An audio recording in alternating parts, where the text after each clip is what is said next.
Greetings, adventurers! This is James Swain, the voice of Copernicus Heart, and I want to welcome you back to the 19 podcast.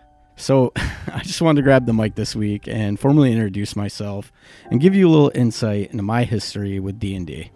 I started young going to live-action roleplay events, LARPs for the initiated, where you pretty much dress up in medieval garb, run around, attack people with fake swords. Sounds awesome, because it was. And that's where my stepfather came in my life. I used to watch him and my uncles play D&D, and once in a while they would let me get involved, roll some dice, do a little role-playing, and I got hooked. I remember just poring over my second edition player's handbook as a kid and getting my first monsters manual. Unfortunately, it met an untimely end when my brother's dog tore it apart. High school is when I first gamed with K-Way, John, Charlie, and I think even back then we made John DM most of the time. But between all of us moving around the country and families, jobs, whatever, I completely fell out of playing D&D. So when John approached me about starting this podcast and getting back together again to play, I completely jumped on board, and I'm really glad I did. It's been a blast to get back together, the camaraderie and making a story. You know, for me, what D&D is all about is making a story and having fun, and that's what we're doing. So I really hope you've been enjoying it as much as we have. You can find us on Twitter, Facebook, Tumblr, the interwebs as Natty19 Podcasts. You can hit us up at natty19podcast@gmail.com. So send us a message, give us a like, leave a review. All that stuff helps us a ton.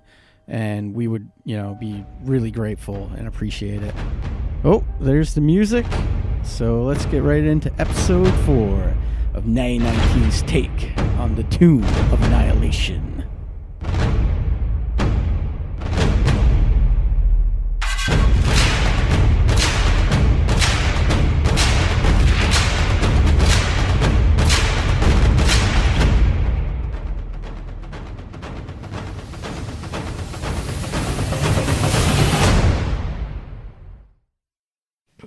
Where did we leave off?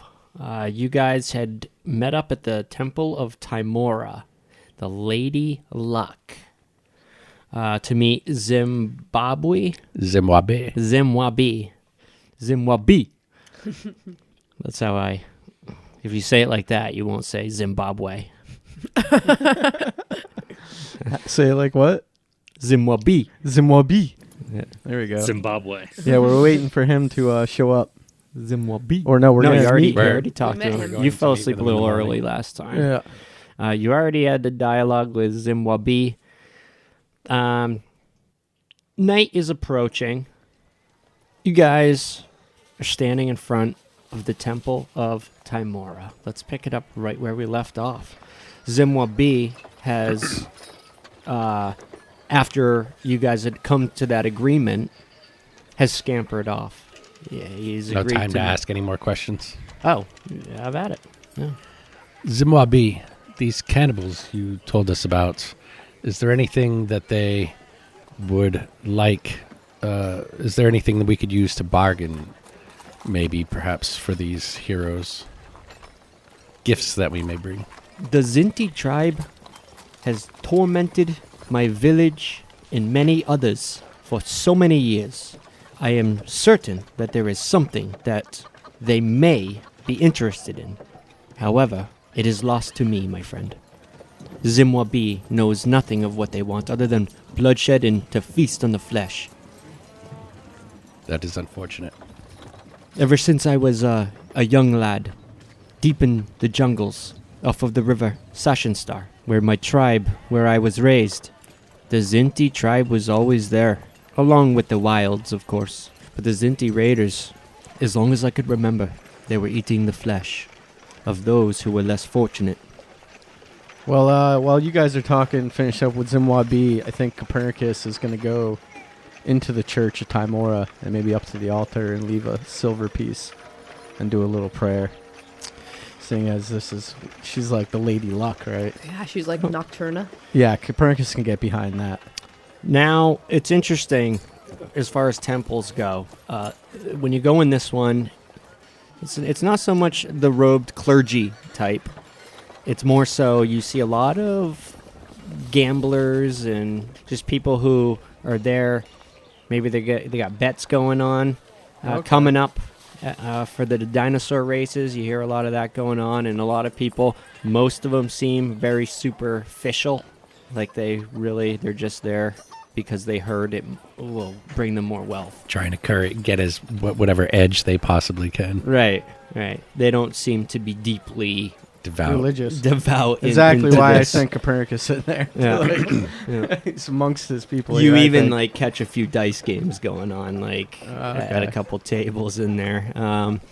Though that being said, there are peppered in here and there a few more devout who don't seem bothered by any of it, but they are lightly robed and they seem to be praying at an altar that's set up, and there is a tithe plate. A tithe plate? Is that where you throw your money? Yeah, collections plate. All right. Yeah, I guess that's where Copernicus would kind of slink over to, keep it to himself, and maybe toss in a coin and say a little prayer.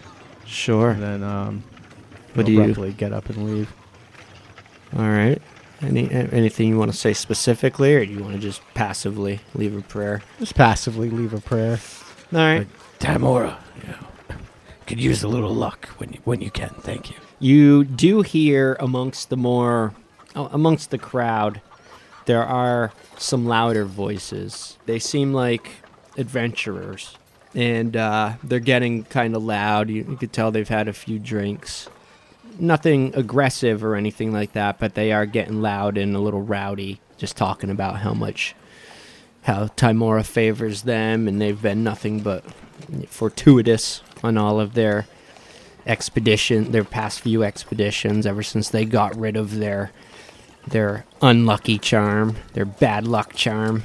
You're not sure if it's a person or a thing, the way they're talking just about kinda it. Eavesdropping on them. I can't tell what it is. You can't. I mean, they're talking about it like it's a person, but there's a couple instances where it could very well be an inanimate object that Maybe I'll brush by and be like, "I've had a few unlucky charms in my life too, boys." Just One of them turns to you and like, "Boy, you best get rid of that. I'll tell you what, it'll fill your purse good."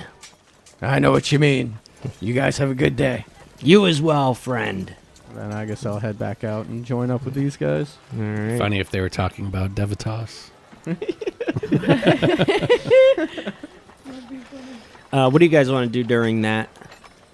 Irame would like to actually, whether it be in the temple or maybe the group of miscreants they saw earlier closer to their headquarters, she wants to mingle a bit, maybe learn the game and hang out. Okay, yeah, you were able to. So you walk back down around to the main thoroughfare, and you were able to. You couldn't. They're not at the same spot that you had seen them before, but you did hear a group of them. They're not at the same spot, but looking around, it didn't take you too long to go down a side street, and you did catch a little bit more of a secluded game going on. It's got a few more people than when you originally saw them coming in with Devitas. And at first glance, you kind of stopped for a moment just to kind of reassess the situation because of just how threatening they appear. When they spot you, they kind of everybody stops and stares at you for a bit, and then a guy, hey, come on, let's go. And then they start rolling the bones again, getting into it. And then you approach, or? Yeah, Irame will continue to approach and kind of just slowly she's small, move her way in between two of the guys to see what's going on and observe the game. And just listen and try to almost just learn about these people, fit in with them a little bit more, hang out. Okay. Maybe play. I think she'd like to play the game. Yeah, so right now you're just kind of studying, but Yep. yeah, okay. Zavril, anything you're doing in particular before heading back to headquarters? Zabral's gonna walk around, kind of look at any type of like knickknacks, see if there's any type of like animal trophies, stuff like that. Seems like something he would do, and then after being disappointed, he'll make his way back towards headquarters. All right. Are you looking in the temple or on the streets or at the vendor stalls? I mean, or Yeah, the vendors and various crowds personnel. yeah, in this neck of town, the most you kind of come across that's the closest you get to it anyway is a few like dried pygmy lizards on a stick that people are snacking on. Nice. Yeah, after being disappointed, I'll head back towards the headquarters. All right. Anyone else have anything going on before they head back?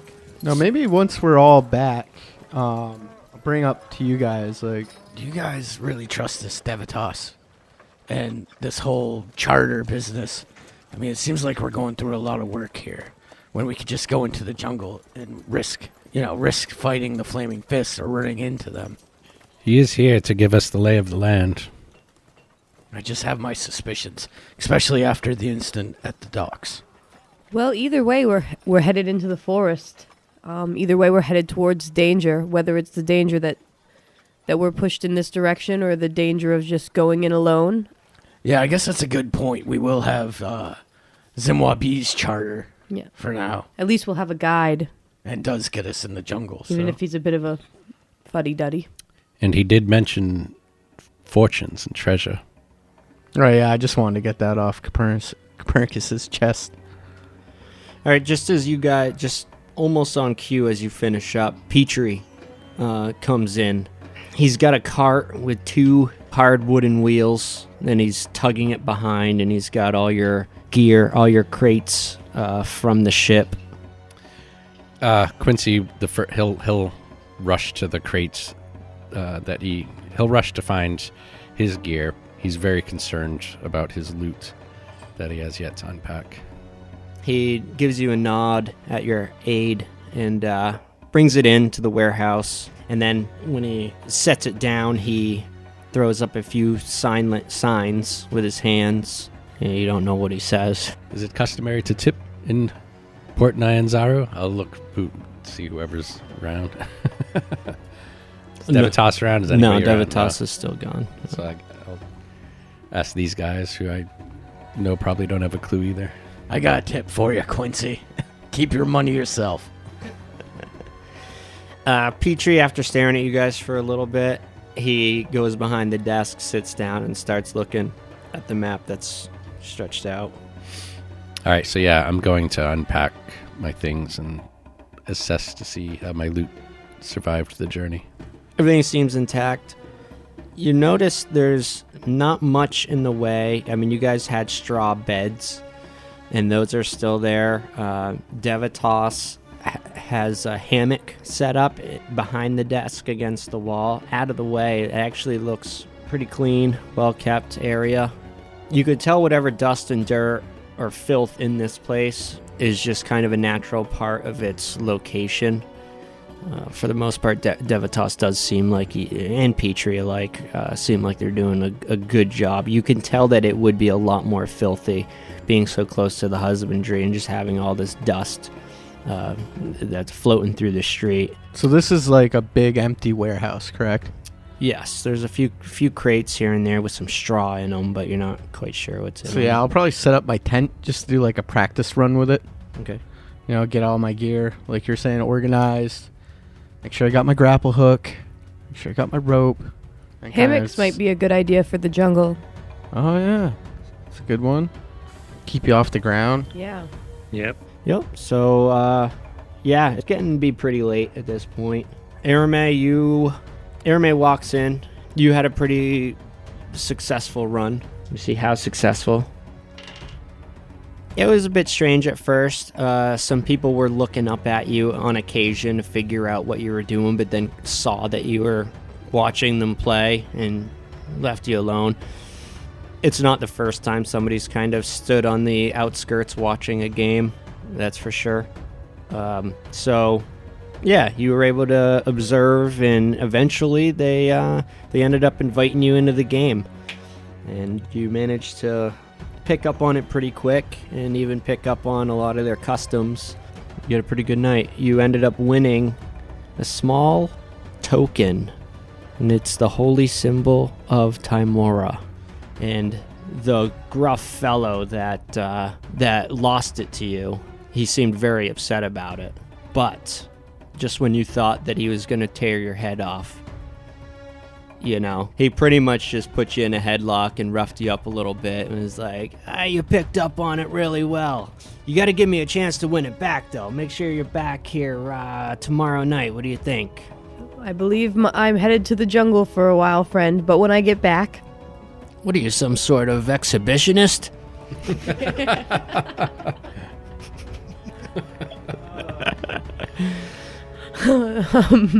Oh, no, just an adventurer.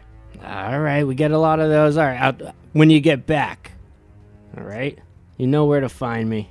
Good game, anyway. If she gets back. Irame will give whatever kind of what she notices the greeting of the area so far. She'll give that and then bow out and head home for the night, toying with the token, excited to show her friends when she walks through the door. And you make it back. It was just around the corner. It was only maybe like 100 feet or so. You see Irame walk in, and she's fiddling with this newly acquired token. You recognize the holy symbol of Timora.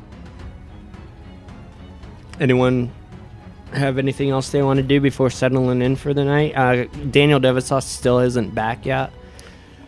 Quincy will just make sure that his instrument is tuned. He's just collecting his things, making sure he's packed for the journey tomorrow. All right. And then resting, refresh me then. Now, how many hit points do we get naturally? Just over time through resting? Full rest, all of them. Oh, really? Yeah. Oh, so after tonight, if we all rest and get through the night, we'll be full. Yes. Okay. Yep. It's 8 hours. Awesome. All right. Petrie takes off for the night.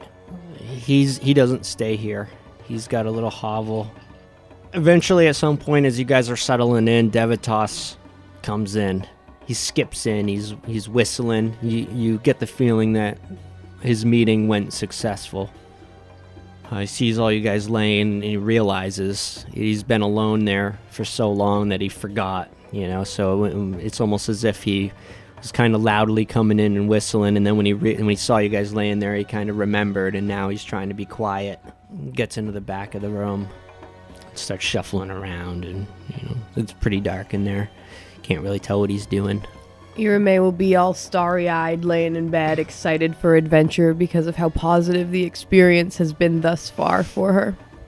Yeah, I think Quincy's he's kind of he wants to take issue with Devitas as far as he feels misled that we had already had the travel documents, but he's not going to bother to stand up to him or nitpick over this particular thing. Yeah, it just seems to be the way he does business. All right. Eventually, one by one, sleep takes you. Everybody roll a perception check. In our sleep? In your sleep. April's gonna snore loudly. 12 for Quincy. 10 for Zavril. 12 for Irame as well. Oh, shit. Roll off. No. I got a 8. All right, so we have a roll-off. Is it a roll-off? Is it? Yeah. I mean, we're Perception? All right. Yeah. It's going to be I guess so. this time. This is a special perception check. Oh, 10. Because you're sleeping. You got it this time because I got a 4. It's Quincy? Yep. All right. Yeah, this is a special sleeping perception check that we're doing here. So through the hot and humid air, and everybody for the most part's tossing and turning. You're still not acclimated to the weather in this region. So it was a little bit of discomfort. Sticky and gross. Copernicus, you hear a familiar voice. Copernicus. And you immediately, you feel the touch. The cold, familiar touch on your chest as you're laying there. And you hear that familiar, sweet voice. It's a shame we need to share our private time with so many others. We knew it'd be like this when we took on other adventurers. Come, I want you to take a look at this map. I was thinking we could still partake in our usual matters. And she's, with her elongated fingers, she's toying with the button on your tunic. Fuck. And you can see now the moonlight through the thatch window opening. Yeah. You see that familiar face, the dark, the black, hollow, elongated eye sockets, pale white skin, long, black, stringy hair. Just as homely as ever. Get off me, Sybil. She rolls to the side. You're no fun. What does it matter anyway? Listen, I need words with you anyways. If you're gonna want that sphere, I'm gonna need more magic. This place is far more dangerous than we anticipated. Can't be throwing stones at beasts and expect to live much longer. These aren't the sewer rats we dealt with at Baldur's Gate, Sybil. She lets out a annoyed sigh. My dear fool, the power you bargained for knows no limits without your feeble-minded inadequacies. It is your own frail shell that denies your request. In fact, I often wonder why I waste my time on such a pathetic creature. Sybil, it's always the same circle with you. You want, and you never want to give. If you can't honor your side of the contract, then perhaps I can talk to one of your new friends. And Quincy, you feel something strange. And Copernicus, you see this figure. She just floats over towards Quincy. And now, Quincy, you kind of open your eyes a little bit, feeling this kind of cold presence. And what you see in the moonlight is this kind of hazy visage just hovering over you. Is it distinguishable? It might be feminine, but it's just kind of apparition of sorts. It's just kind of like you're not sure if you had something in your eye. It's like blurry. You can't make out any facial details whatsoever. Quincy will blink for a moment and make sure that he's still not half asleep. And when he sees that it persists, he mutters, "Gods, what is happening?" She kind of like is startled at the sound of your voice, and then you hear a woman's laughter. And then it just kind of quickly floats back over towards Copernicus. And now you're fully awake at this point, startled. That's enough out of you, Sybil. Go away. Quincy tenses up and makes sure that his rapier is at hand. But he's watching Copernicus and, figuring out that he knows something about this. I would appear completely nonchalant. Like, it's totally natural that this thing's just floating around with us. Copernicus, what is going on? So would that have woken up everyone else? Maybe all that clatter and... Yeah, I'll tell you what, it is a bit of a restless night. For the most part, everybody, with the exception of Zavril and Daniel Devitas, are now awake. You hear voices, Arame, between Quincy and Copernicus, and you could have sworn you even heard another voice, but you could have just been dreaming. What was that, Quincy? You appear to know what this is about. What's going on here? Yes, that is, she's an acquaintance of mine. It's nothing you need to fear. I heard you speaking to someone when we were in our little skirmish this morning with the ankylosaur. Yes, that was her too. It's a long story. It's complicated. Is this some kind of drow magic? Or? No, it's different than that. It's pact magic, I guess you could call it. I think I've heard of this. You made a pact? Yes, I didn't have much of a choice. One always has choices. What is she? What is Sybil? That is a good question, Irime. She's a woman, or was at some point in time. What she is now, I'm not entirely sure, though. But you don't need to fear her. She's in another plane of existence. Trapped or banished. And, I guess at that, Copernicus will start rummaging through his backpacks. And he pulls out, 2 bronze palm-sized pieces of metal. And he'll, fit them together. And they form, 2/3 of a sphere. And then he takes them apart and he'll hand one to you and hand one to Quincy.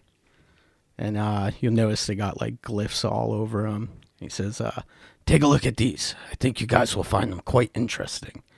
These are pieces of the Krugen sphere. Krugen sphere? Yes, this is 2 pieces. The third is buried somewhere here deep in the jungle. And when I forge them back together, it'll create some kind of portal magic. And with that kind of power, well... Sybil will be with us? Quite possibly. I could use her here. That's a part of the deal. Is this portal for us, or for you, rather, to go somewhere, or a portal for something else to come here? It's a portal for her to come here. And once she's here, she can help me get my wife back. Now listen, you guys can trust her. She can't do you any harm. You don't have to worry about anything. Can't do me harm. I was lying here, sleeping, and this apparition appeared floating above me. I guess at that, the scene would start to fade out of the warehouse. You can hear Copernicus say, She came to me in my time of need. When no one else would heed my call for help, she did. And as the scene completely fades from the warehouse, it slowly starts to come in on a peaceful-looking cabin in the woods with light streaming out the windows, illuminating the night of the forest around it.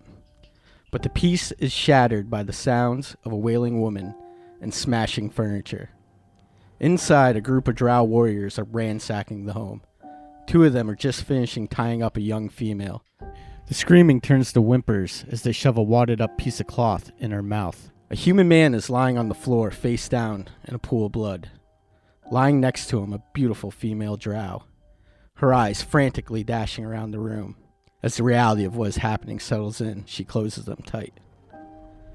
Oh, Lilandra, how did you find me? A question that isn't answered with words, but a killing blow to her head. Out of the chaos, a baby's crying drifts in from the bedroom, and a sly grin spreads across the drow's face as pure horror wells up inside the tied-down mother. Jorlin, stop toying with the miserable bitch and finish her. She wouldn't last a day in Velkenvelv. At that moment, the windows of the cabin shatter, and the front door splinters open. A much younger-looking Copernicus stands in the doorway, his face contorted with anger, the very air around him swirling. And the memory fades back to the warehouse. They slaughtered her before I could stop them. And would have killed me too. And he points to the scar across his neck. If Sybil wasn't there. At this point, you look over. Daniel Devitas is... he's in his hammock, kind of leaning up, facing you. And then you can see, make him out in the moonlight. And he's like, I got a scar right here on my shoulder. Damn dino got me. Day 3. here in Nyanzaru. Kind of made me the man I am today. I was a lot different back then. Anyway, my point is, we all got things going on. And I don't hold this Sybil character against you, but I am tired. I like to get some sleep, if that's all right with you. Yes, Devitas. He nods. Like, all right, good. And then he pulls down one of those little nightshade things over his eyes, and he rolls back over. It's got flowers on it. Well, the combination of not having comfortable bedding and also feeling a little creeped out by Sybil, well, Quincy just won't be able to get very good rest this evening. So there goes all our healing spells for tomorrow, huh? No. Lulu will. Lulu. Whoa. Who's Lulu? She's my Pathfinder elf. Oh. Irame will lay back down on her pillow and just say, I had an imaginary friend named Toot Toot when I was 7.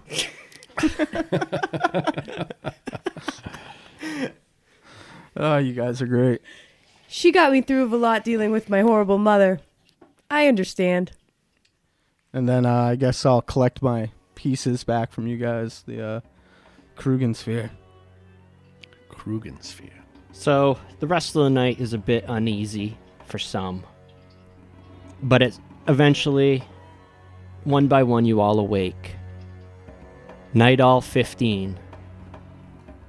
You all awake to the pungent odor of the nearby husbandry mixed with fresh brewed coffee beans that Daniel apparently is preparing.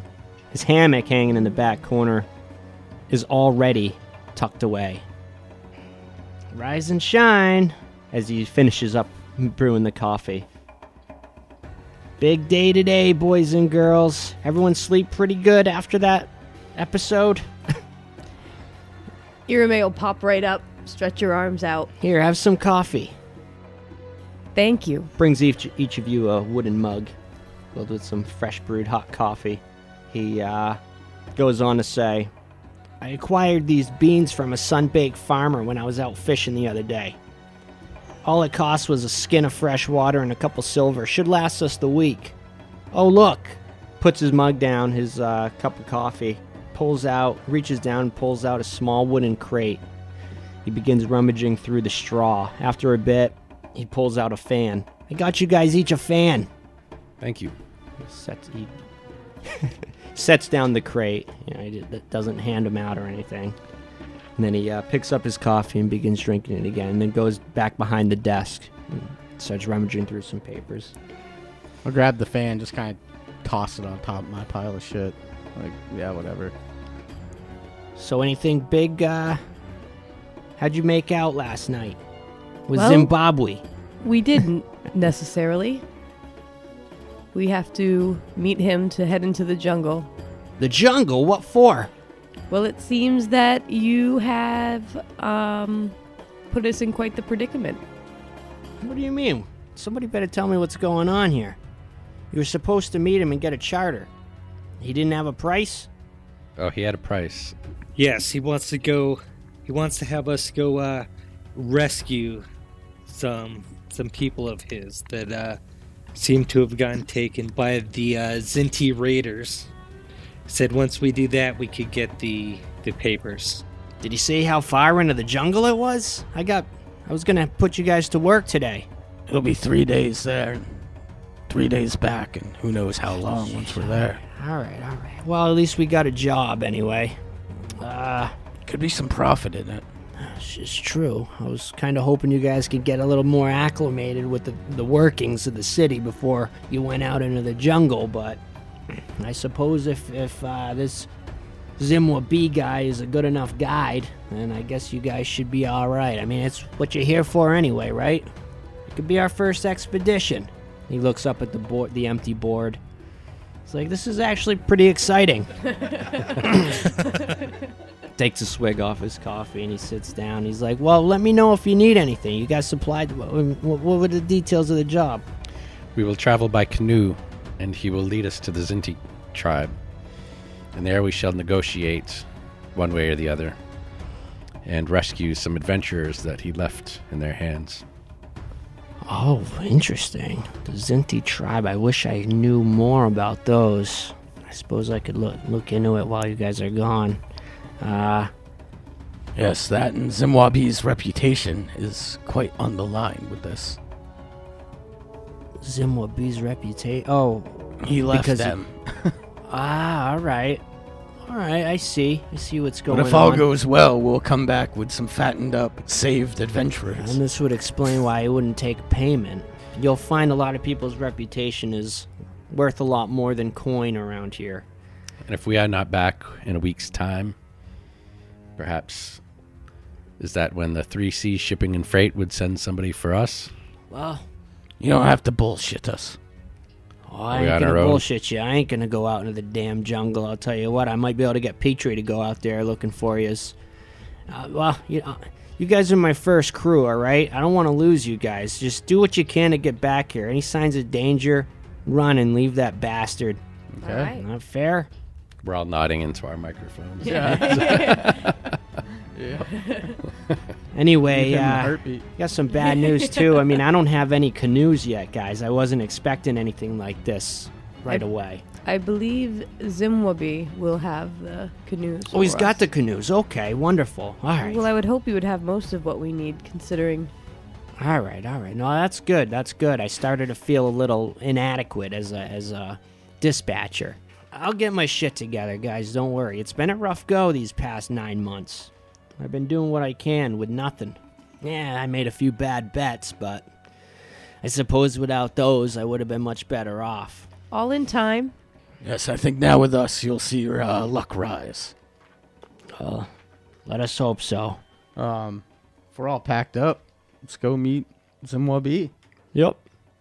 So Zimwabi, you find him at the anchorage. Now, as you're approaching the anchorage, first thing you notice, the 2 stone pillars are still there. Yep.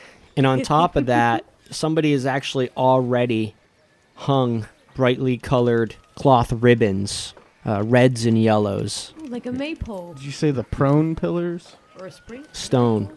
maple? The Copernicus pillars. Copernicus pillars. You find it amusing that these pillars are already decorated in a part of the city. They blend right in at this point, even though they're just randomly erupted, and one of them is right in the way, right in the walkway. Merchants already got the mess cleaned up. Their tents are already open, peddling wares. As you're walking, you do spot a couple canoes off of one of the smaller piers, and as you're in, and you see Zimwabi waving as he spots you. You see him loading, putting the final touches on a crate that he's loading up into one of the canoes.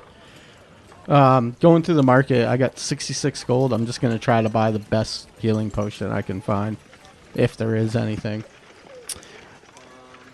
You ask around, and the best answer you got is you got to head into the harbor ward. So I got to go inside the city. Yeah, unfortunately. The information you get is, unfortunately, there's one merchant who has a monopoly on potions. It just so happens to be one of the merchant princes of, What about of the those city. mango leaves? Is there any healing? Yeah, anything you I can- find some mango leaves for sale. Good idea, Copernicus. They're two gold apiece. Irame will also look for a hammock and replace her bedroll with it if it's affordable. And what's the mechanic on the main? I'm bringing that. I'm raising that right now. I'm picturing it like coca leaves or whatever. You just think you feel better. Right. Really, What are you're you talking taking about? I feel -1 great. hit points, permanent damage. Bleeding. I feel great. They're actually used to adjust to high altitude. Yeah. They work. Well, like somebody who knows. Is it something to do with the blood? I don't know. I don't know how they work. I know that it's pretty commonplace even now. Like, Yeah. All right, the dried leaves of a manga bush can be ground, dissolved in a liquid, heated, and ingested. A creature that ingests 1 ounce of manga leaves in this fashion regains 1 hit point.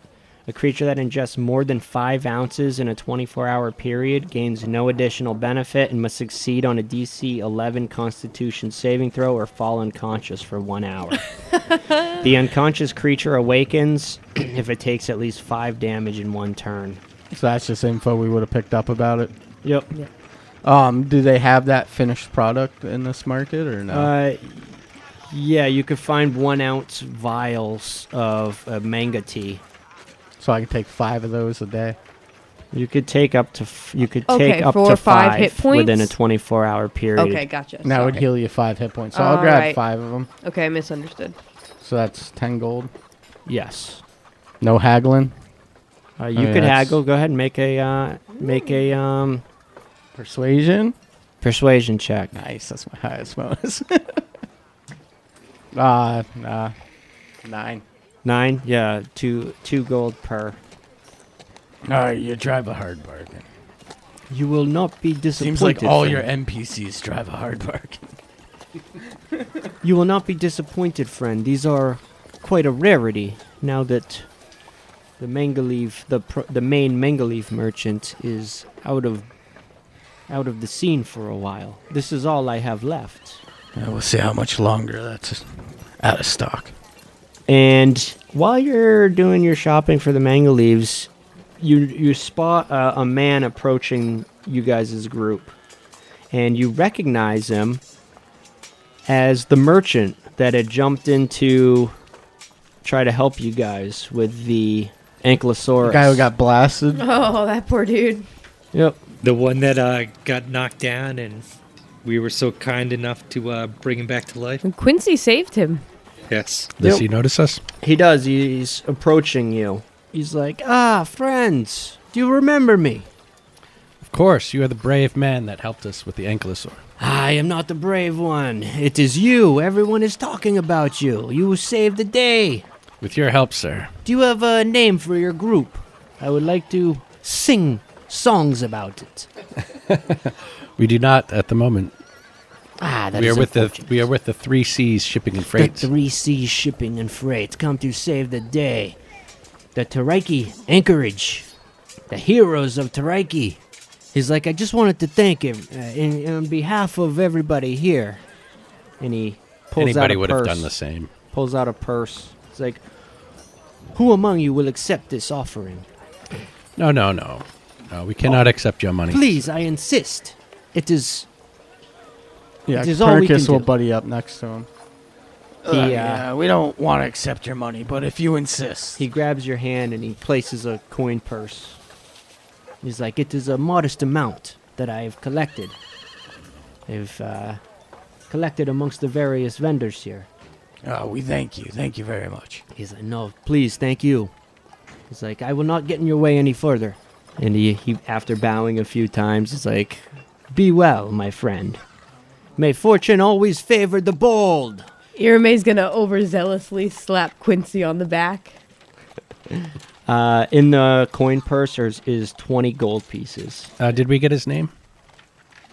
You didn't, but you can. He just walked back Yeah. to his group of friends that he's Sir, starts pardon talking me. to. He turns. Yes, what is it, my friend? May I ask your name? Absolutely. He's like, I am called Gansel Dushine of Dushine Footwear. Dushine Footwear. Yes, indeed. So if you need it, he looks down. He's like, your footwear appears in good shape, my friend. But should you return under less fortunate circumstances, please come to me. I will give you a great discount. I love shoes. So for now, until I get a little bit more established, we only make repairs. But at some point, I feel it won't be too long before I have my very own establishment here. I am a merchant from Waterdeep. Well, I assure you, if we need anything in that department, our business will go to you. Excellent. Thank you so much. I am confident of your success, friend. Thank you once again. And your name? I am Quincy Fallow. Quincy Fallow. I shall remember that. And he turns and he goes back to his conversation that he's having with his buddies. Zimwa B now waving to you guys. I am over here, my friends. Zimwa B is waiting for you. Good morning, Zimwabi. Zimwabi. It is a fine morning, is it not? And you see two canoes set up. One of them in the center of it has a decent-sized chest with a shoddy lock that's open. The chest is open right now. It's like, if you can just do me the honors of taking inventory and checking my gear. Question about There's a checklist on the chest there. boats, water, armor. Is it assumed if we get in the boat we're not wearing our armor? Or does that matter? Yeah, I mean, you shouldn't be wearing anything too heavy anyway, just because of how hot and humid it is, you know. I don't know if I ever got an answer on the scale mail if it was a hindrance or Oh, it's medium armor. But I didn't. I planned on wearing it. It's on me now at the docks, but I would take it off. I'm getting in a boat. yeah, wearing medium. The saving throw is made with disadvantage if the character is wearing medium armor, or heavy clothing. And that is in terms of dehydration. So at the end of the day, any character who hasn't drunk at least 2 gallons of fresh water must succeed on a DC 15 Constitution saving throw or suffer 1 level of exhaustion. So I'm fine with the scale mail. Yeah, provided you continue to drink 2 gallons of water a day. And if Remember, you, it's fucking jungle water. I'll be all right. and you resolve that at night. Okay. At night, you tally up if you've managed to drink 2 gallons throughout the day. Maybe at some point we can build a water filtration, or someone learns a spell. So who's gonna dig through the chest to check the gear? I guess whoever's gonna float downriver with Yeah. Zimwabi. Why don't we resolve that? So we've got 2 canoes. 3 people can fit in one. 2 people can fit in the one with the chest. Zimwa B is gonna be in the one with the chest. Who's gonna be with Zimwa B? I'll take my own boat. You have your own boat? Yeah, you guys can all ride with Zimwabi. Want to spread out, Only one, relax. only one person can fit One with canoe. Only one person can fit with Zimwa B. Essentially. Who here knows how to, I don't know, drive a boat? It would be navigate. It's a canoe. There's no real skill. The only skill that you'd be Paddling. probably concerned with is navigation in case you get separated. And Zimwabi already knows how to navigate, right? Yes. I'm going to go kicking and screaming onto Zimwa B's boat. All right. Yeah, and I can Yeah. navigate the other Okay. if we get separated and need to navigate. Okay, so Zavril, in the chest, you got a checklist. There is insect repellent for a single person for 1 week in the chest. There's a tinder box. There's 1 hammock. There's rations for 1 week for all of you. There's a small cask of water in the front of the canoe. It's 5 gallons of fresh water. There's also a 100-foot length of hemp rope, 5 torches, 1 fishing net, it's a drag net, and there's also a contraption that you actually recognize. It appears to be a perimeter line, only this one is made of hollowed bone. They almost look like bird bones, but larger. Interesting. Yeah. So normally you've seen these perimeter lines before. You've actually used them a few times. But the ones that you're used to usually have bells on them or, something that makes a pretty loud noise. These ones you assume make like a clacking sound. Right, with the bones. Yep. But they're pretty much to secure your campsite at night. Right. Can I roll a investigation check to see what type of animal they might be from? Yeah, go ahead. Nope, I failed. Some type of bird. Yeah, you could These tell appear to be bones. You could tell they're definitely bird. You could tell they're definitely bird-like bones, but they're clearly too large. I mean, they're not massive, but, in terms of birds, they're pretty It large. piques my interest even more. Yeah. I'm actually kind of glad I failed there. Yeah, but they are hollowed. So after you're done, Zimwabi climbs in, gets into position, rowing position. Zimwabi, is it okay to drink this river water? Oh no, my friend, you do not want to drink any water without boiling it first. Right. This is how you get throat leeches. And my friend, you do not want throat leeches. Irame's gonna touch her No, throat. you do not. It is okay. This is what the tinderbox is for. When we break for camp, we will boil the water. Zimwabi do this countless times. You are in good hands, friend. So if we each have 5 1-gallon water skins and there's a 5-gallon cask that we could refill partway through the day, we have enough for one day. One day. at all Continually. Okay. Yep, so you guys are pretty much facing the vast ocean. From this point, you're not even sure. You don't see the only river you see is the Tariki River. You don't see the Soshenstar, Tariki River, whatever. He goes once everybody settles in. So in the other canoe, it's going to be Irame, Quincy, and Copernicus. All right, who amongst you is in the event that it's needed? Who's going to be navigating? Quincy is a good navigator. All right. So 2 people can row. You guys can switch off. The third person sits in the middle. Yeah, Copernicus will start off rowing.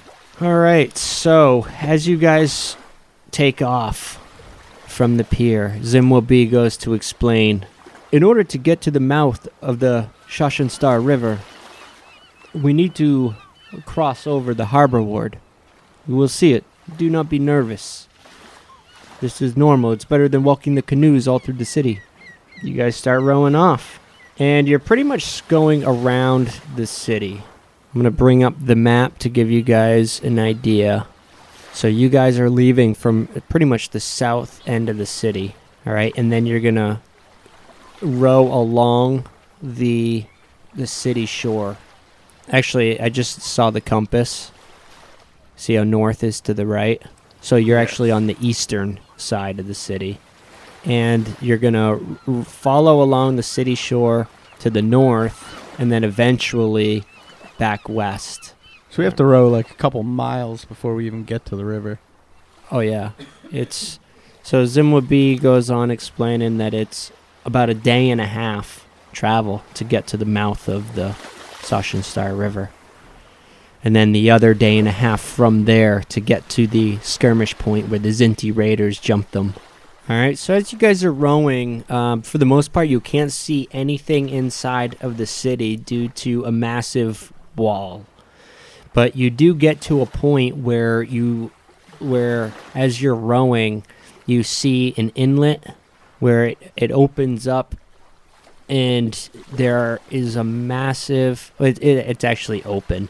You see 2 massive buildings that look as if there's some sort of chain or gate mechanism that can close off the harbor.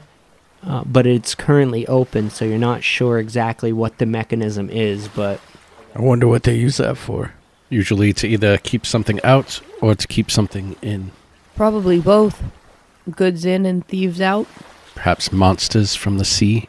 If these people live on a river, most peoples that live on a river utilize it in a lot of ways. It's very important to them.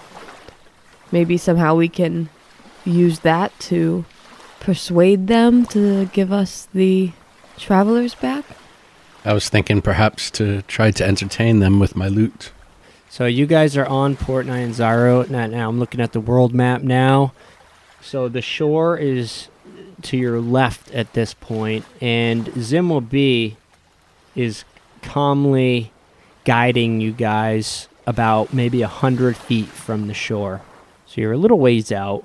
So as we're rowing, are we close enough with Zimwabi to kind of like chit-chat with Oh them yeah, back and absolutely. You guys are all forth? I'd agreed. imagine we'd all be just drilling them like What's Camp Righteous? What's Vengeance? Just trying to get information about the area. What's that Skull and Crossbones? Well, you're not staring at a map. Right. Yeah. You're in the boat. I'm sure we've looked at. This is the map that we have back at our headquarters. Right? It is, yeah. All right. Tell us, Zimwabi, what can we expect as we travel the river? Should be a pretty smooth ride, my friend. I think the beasts of the wild are always a threat. If we are lucky, we will find the Zinti raiders, and maybe we can, if we get the jump on them, we could perhaps track them back to their camp. Otherwise, there is an all manner of things. It is good to keep an eye in the air. Any attacks from above, birds, flying snakes. Do you know the language of the Zinti? The Zinti use a very primitive form of communication, even more primitive than my own. He chuckles. He's like, "No, with all seriousness, I do not. But Zimwa B does not plan on talking. I will run. I have warned you. I will run and hide." What kind of numbers are we looking at for the Zinti tribe? Numbers are unclear to even me. But I can tell you, there was enough raiders to ultimately eradicate my village. And my village consisted of 14 brave. No. My village consisted of at least 150. But to be fair, it was not just the Zinti raiders. We were, we were always under attack. It seems perhaps either stealth or diplomacy is at hand. The Zinti tribe send out groups of raiders into wherever they can, wherever they feel confident. And they kidnap, take back to their village. I do not know where their main village is. I am hoping we can go back to the skirmish where they jumped us and perhaps track them back to wherever they are keeping my last fare. As you guys set in to a steady row, the sounds of the bustling port fade behind you and are replaced with the calming sounds of water gently beating against the wooden canoes and the subtle droning sound of birds and insects. Wee, wee, wee. You know that sound? Yeah, exactly. So it's getting about a little after midday at this point when you notice coming up in the opposite direction, heading towards Port Nyanzaru, there's 4 canoes coming towards you guys. And as the distance closes, you notice 3 of them seem fully loaded with passengers. 9 total people. And there's the one canoe that's tailing behind, looks to be tethered, and it's carrying, it looks like it's just packed with cargo. Just assume this is human some kind cargo. And you guys are maybe, go ahead and say, at this point now, maybe 300 feet. Does it look like merchants, or are they armed? Yeah, with your eyes, you and Arame could probably tell that you could probably see that they are armed. I mean, there's weapon blades sticking up out of the canoe. Hopefully this will all go just fine. We'll pass right by them, right? Does Zimwabi look concerned? Zimwabi does not look concerned. He's still rowing. Yeah, we'll keep rowing. You could tell it's another band of explorers. Are they coming up the same river we're going down? Yep, they're coming from the direction you're heading in, yep. Yeah, we're heading to Soshenstar, right? That's right. Perhaps they know something of the river up ahead. As it draws near, they're kind of looking at you. A few of them anyway. Some of them are sleeping, and as they're coming up on you, the ones that are sleeping are roused awake. Once you're about maybe 50 feet, I'd say, you notice a rust-colored tabaxi in front of the first canoe. You have chosen a poor guide, friends. You see him staring at Zimwabi. This one has seen Yours leave with a fare, only to return with empty vessel. If you manage to survive, ask for a river and flask in the harbor ward next time. River and flask. You hear chuckles coming from some of the other passengers.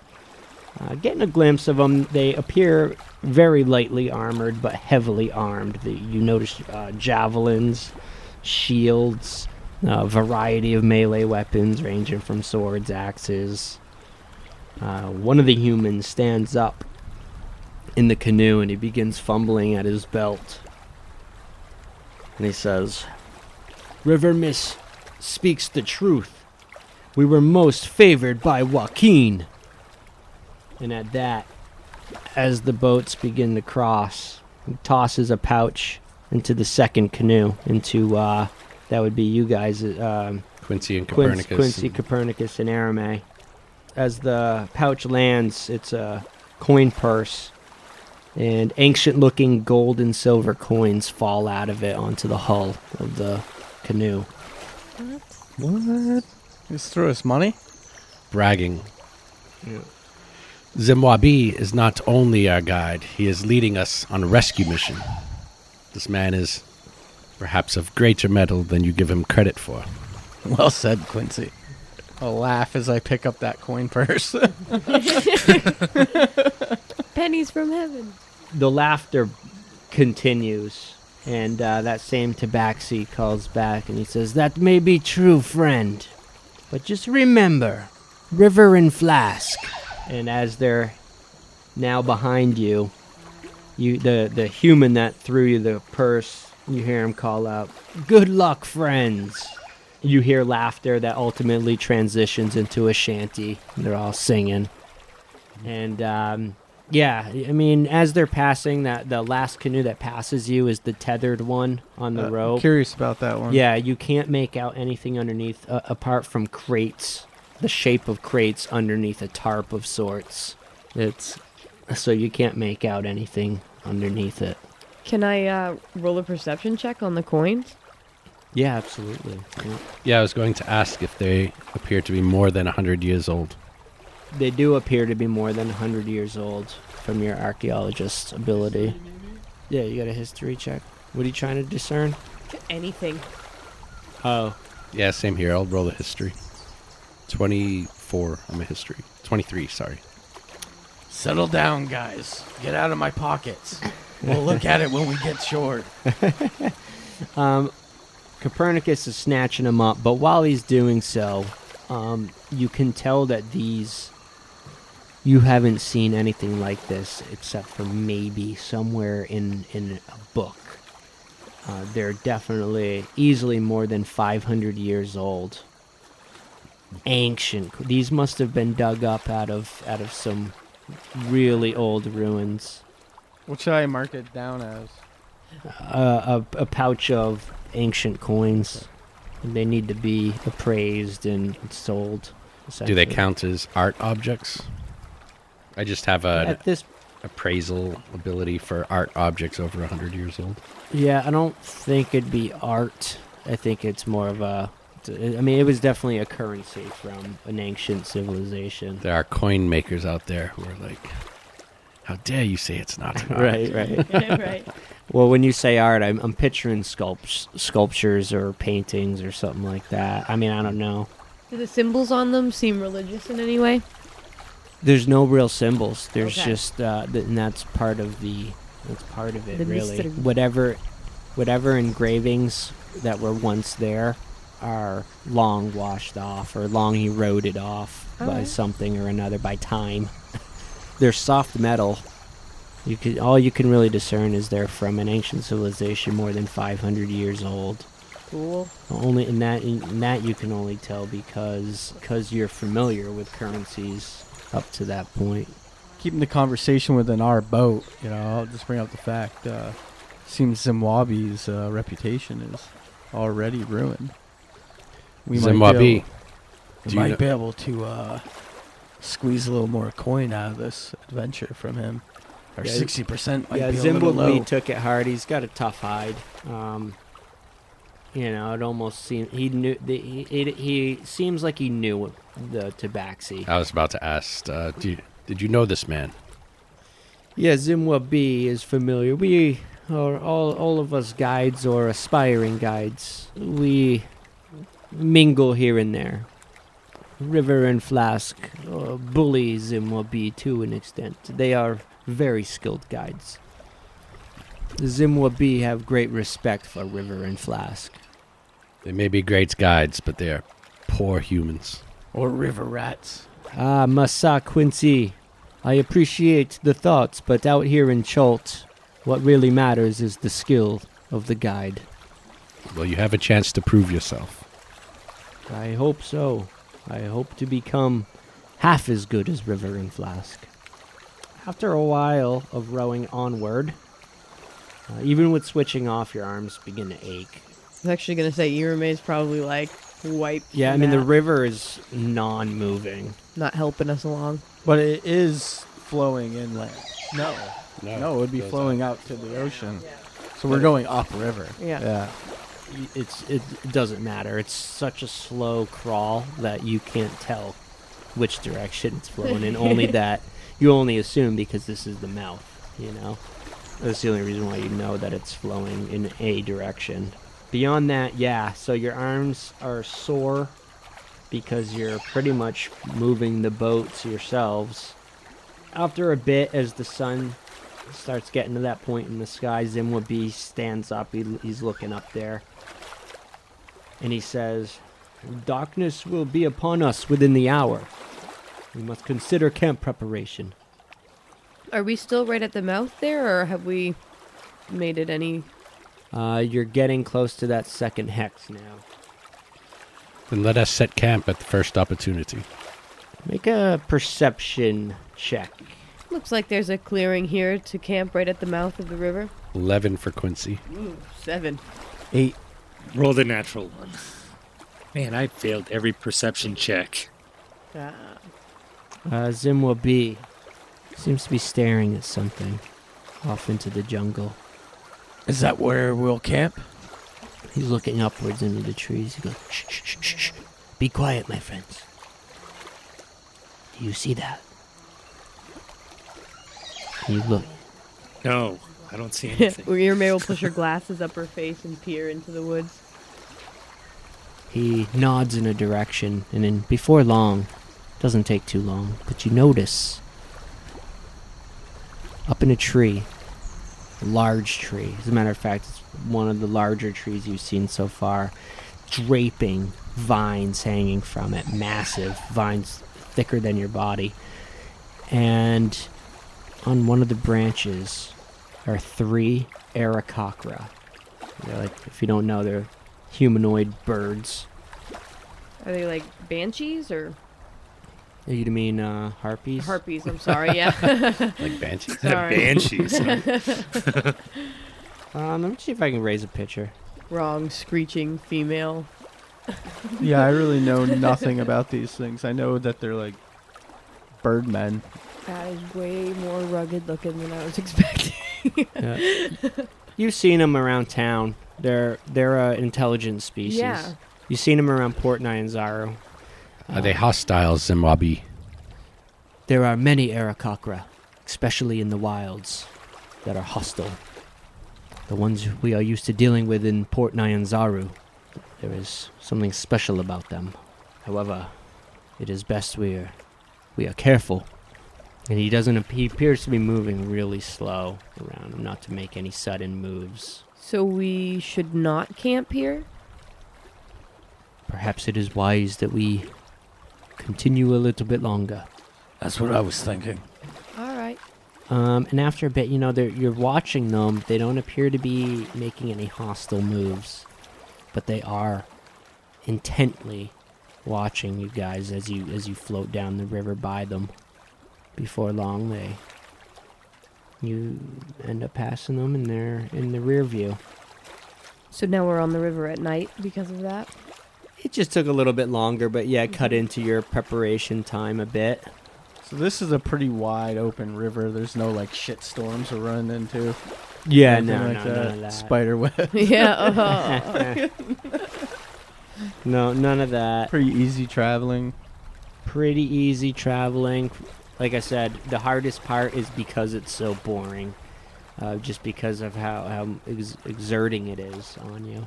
So let's just set up camp as soon as we. Yeah, find a you're spot. able to, once you get to a comfortable distance, it did cut into your preparation time. You find a good spot on the shore to set up camp. Because of the amount of time it took, you'll be setting up the perimeter line in the dark if you decide to set up the perimeter line. Irame's gonna put on her first dose of bug spray. Yeah, bug repellent. Bug repellent. Yeah, it seems we have quite a bit of camp prep to do. We have bug repellents, we have tents and We have to boil water. boil water. Yep. We got to set up some bones. I'll fetch the water. All right, so where are you fetching the water from? I The assume- cask? Or are you guys Well, if it's been a full day, we've used the cask. completely? And then some. All right, so you're going to have to fetch water out of the river and boil it. So Yep. who's getting the fire started? Let's start there. Sure, I will get the fire started. Yeah, Zimwa B offers to do it. He also made it clear that if you guys want any, let him know. Oh, he said a lot of fairs that he takes out like to do things themselves for a more robust experience. But if there's anything that you prefer him to do, let him know. Well, Zavril's starting a fire. You're getting water. Copernicus will do the perimeter line, and that's like setting up like a alarm system with the bones. Exactly.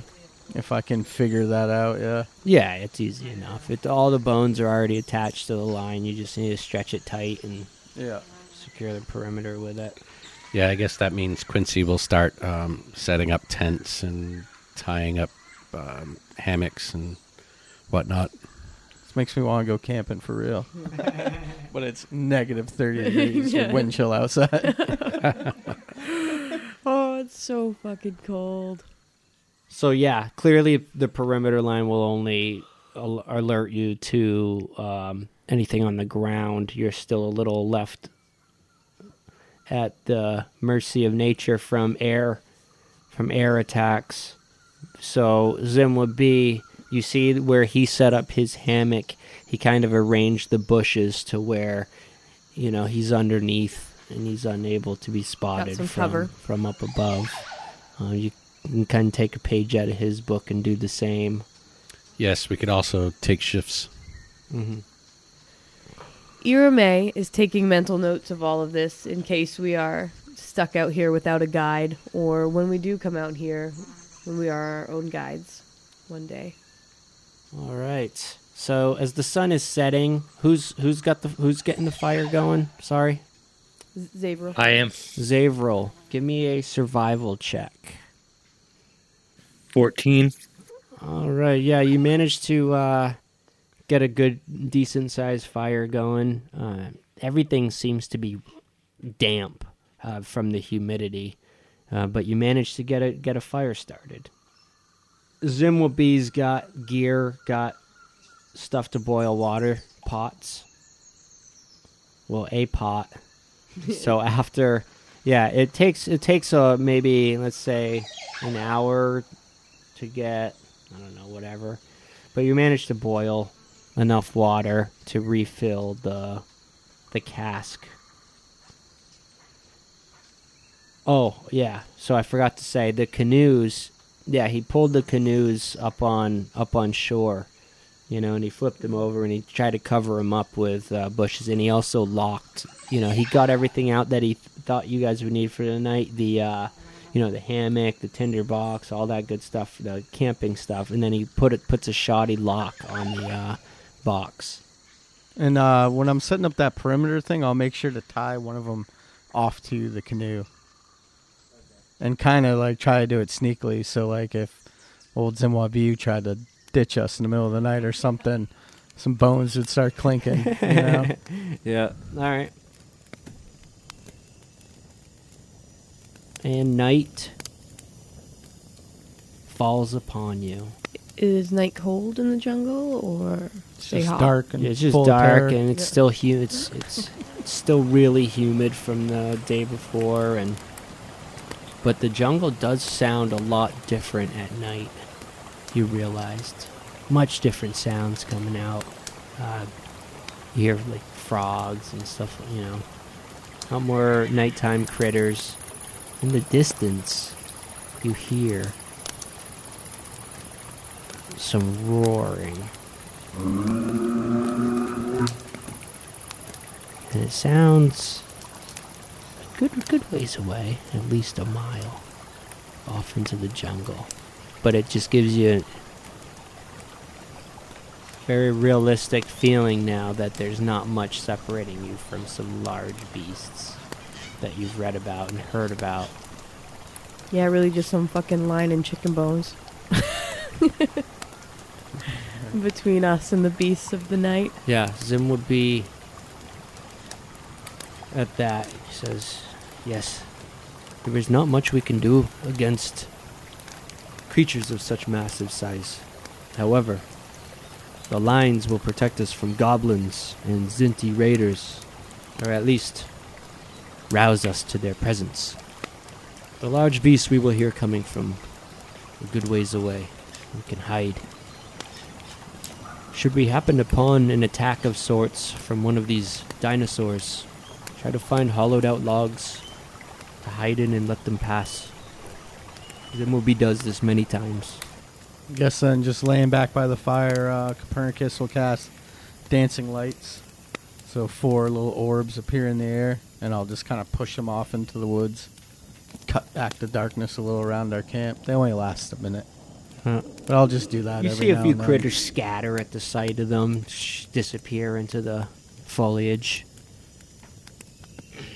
Kind of just more to entertain myself than anything Something else. large, something larger than you expected. It starts crashing through and scampers off. You're like, Jesus, I didn't realize something that big was so close. Those are lovely, Copernicus.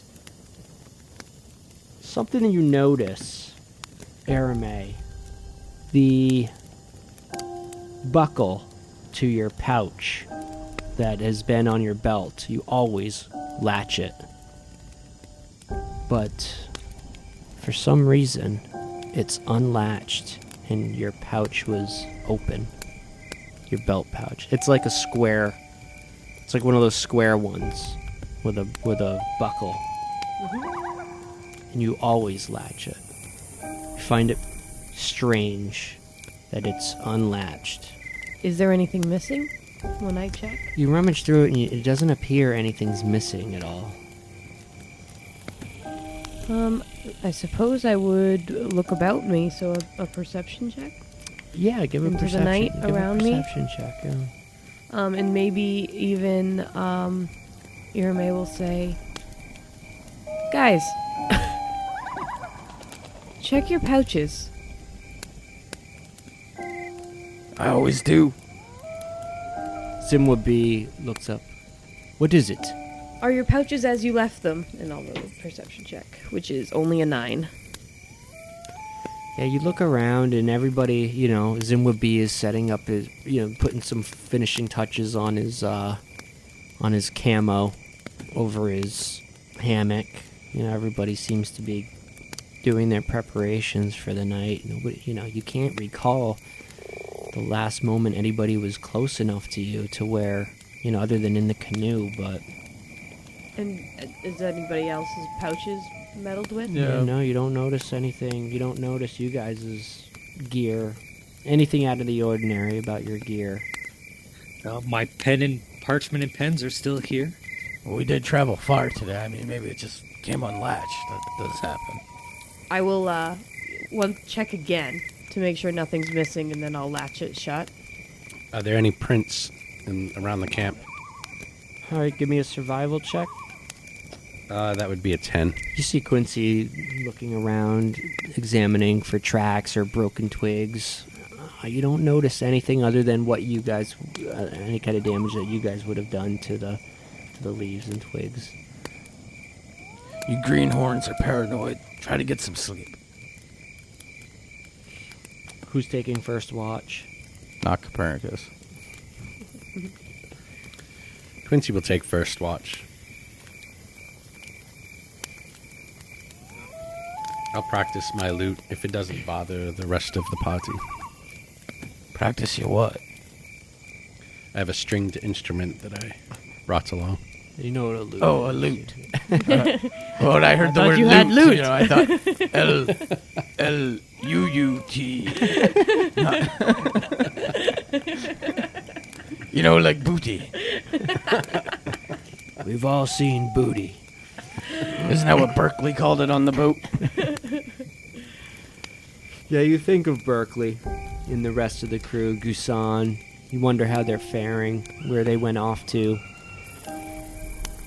You think about Lady Syndra, Sylvain, and the merchant she met at the anchorage.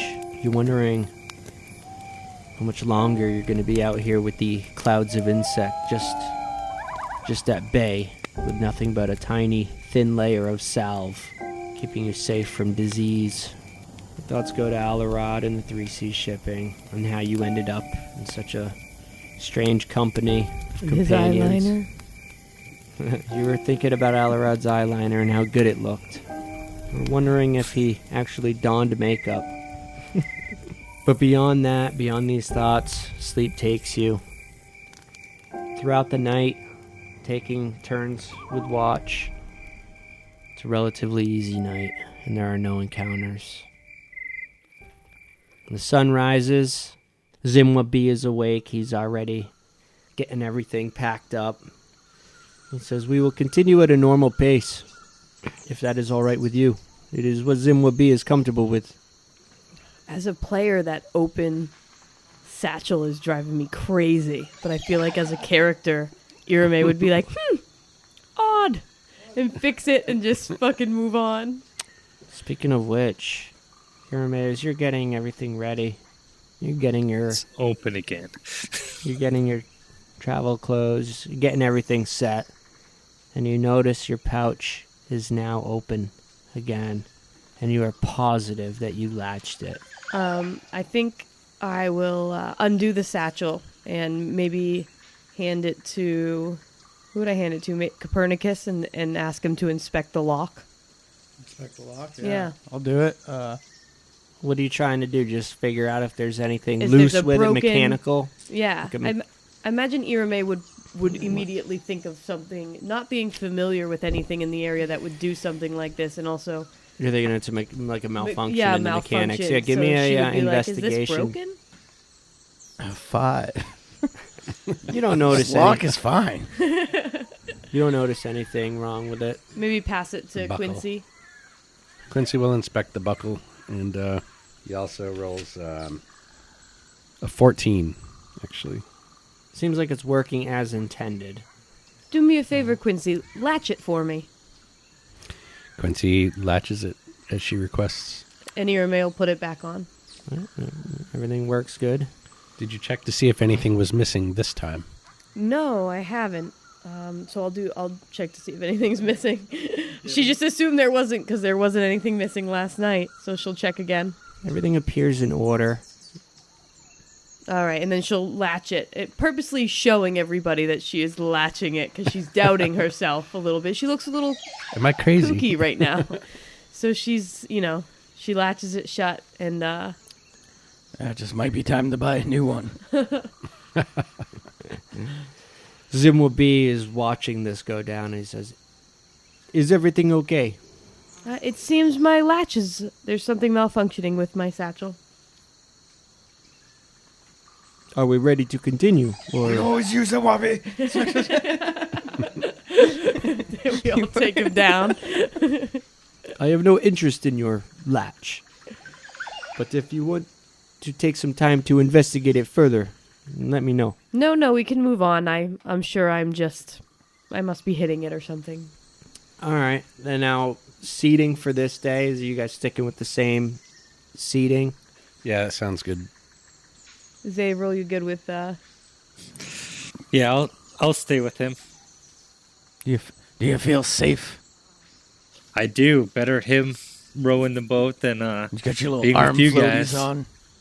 The first Zimwabi and Zavril take off first, a little bit ahead of you, a little ways ahead of you guys. You guys, you're still a little outside of your comfort zone with this whole situation, so you got off to a little bit of a later start. You're not too far behind, not in a dangerous sense. But as you guys are kicking off, everything seems to be in order. You guys are just kind of talking about what might come and how you expected much more in the night in the Chultan jungles. When Irame, right as you're starting to catch up, you kick off the shore of your campsite and you start to gain a little bit with the other canoe. You hear a snicker from the water behind you. Is that your friend, Copernicus? Is what, my friend? Did you hear that? I didn't hear anything. So I guess I'll roll a perception check. I'll say, quiet, I hear something. 16. 16 perception. I guess we'll find out next time. Oh, got us good.